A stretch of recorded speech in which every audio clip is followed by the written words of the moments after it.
presidential jet arrived at Heathrow, bringing America's man-on-the-moon team to Britain. Neil Armstrong, Buzz Aldrin and Mike Collins, together with their wives, touched down on British soil and found one of the warmest welcomes they'd yet received waiting for them. But the men who conquered the moon and came back fresh and happy showed signs of the strain that travelling around our globe can bring.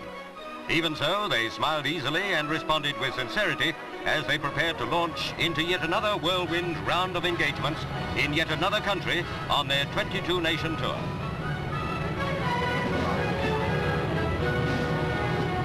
A huge crowd waited for them at the American embassy. The three lunar pioneers had a tight schedule ahead of them. Even so, they found time to show they were more than moon men. They were good men of Earth, friendly men. Inside the embassy, more pressmen waited, clamoring to get more pictures, ask questions of the men who had voyaged to another planet and, in their own words, taken a great leap forward for mankind. But time was pressing. The hours had been pre-planned almost to the minute.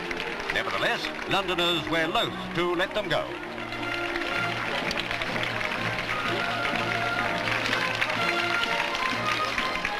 So the motorcade left the embassy to drive the short distance to Buckingham Palace. For the trio of spacemen, this was the day they would meet the Queen and some of her family.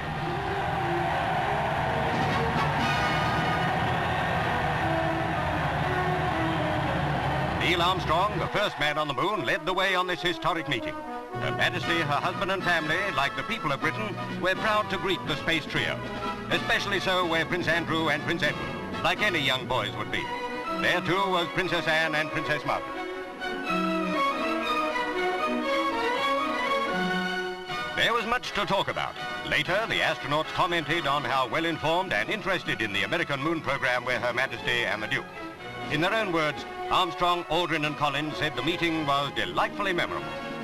Downing Street was the next stop on their meeting, greeting and seeing lightning tour of London.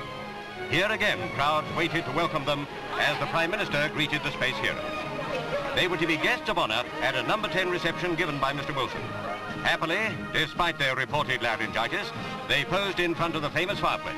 Three tired men glad to share the fame which success had brought them. There at number 10 were school children from all over the country who'd been invited to meet the astronauts.